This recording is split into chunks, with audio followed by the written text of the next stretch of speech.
I mean, it's the first question you should always ask. And the answer is the hypothesis isn't that carbohydrates cause obesity.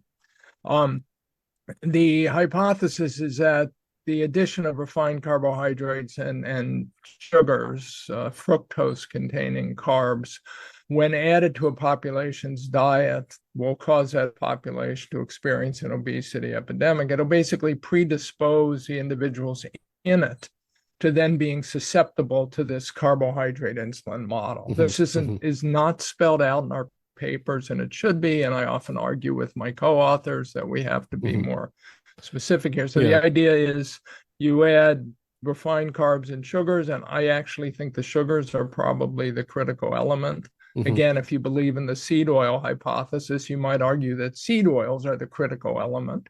But you produce a human who tends towards insulin resistance, elevated insulin levels, and then all carbohydrates become problematic. Yeah. Well, one of the someone I've had on the podcast before who I really respect as a rigorous thinker is Dr. Oren Davinsky.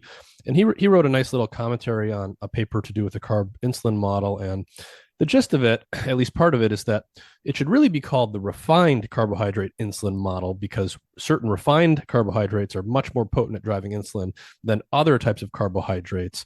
And, one of the things that he pointed out that I thought was interesting is, he says, quote, it is rare for individuals or populations to develop obesity without chronic consumption of abundant, greater than 20% of calories from refined carbohydrates. And apparently there's basically no population that's ever been observed where obesity rates are greater than 1%, where they're eating largely unrefined or minimally processed carbohydrates. And so that seems to be a key distinction, refined versus unrefined. Okay. And I've known Oren for a decade, and we discussed this letter when he wrote it. And my counter argument that, well, first of all, historically, it originally was a refined carb hypothesis. This British naval researcher, Peter Cleve, who was one of the founders of this theory, one of the initial proponents, wrote a book called Saccharine. How did he phrase it? Well, he called it the saccharine disease because he didn't want to call it the refined carbohydrate disease. He said if he called it the refined carbohydrate disease, it would become one of these acronyms, and Cleve couldn't stand acronyms, so instead he called it saccharine to rhyme with wine, so as to be differentiated from the artificial sweetener. But the theory was refined carbohydrates. A lot of Cleve's perspective mechanisms were, I would say, wrong. I certainly disagree with him when, they were simplistic, but his observation was basically the same observation that Oren is making, and Oren read Cleve just like I did. The counter argument that I said to Oren is that once you've been living or you're born into a population that eats a high percentage of calories from refined grains and sugars, and again, I suspect the sugars are critical, then you're born predisposed to getting fat in a carbohydrate-rich diet. And if you remove the sugars and refined grains, we might not make a significant difference. It's the kind of answer that a clinical trial would determine. And I think the anecdotal and clinical trial experience with Atkins and keto is that many of us, if we want to lose weight, have to restrict all carbs.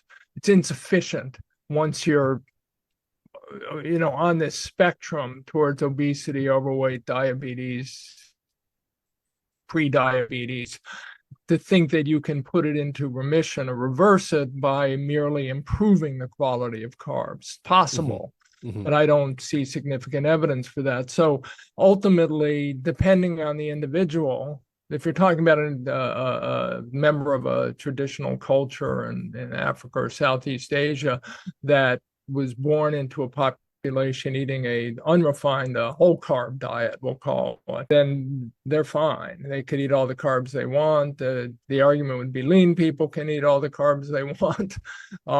They've demonstrated that they can on some level, but the rest of us, it's insufficient that all the carbohydrates in the diet are causing problems because our metabolic health has already been disrupted by the sugar and refined grains.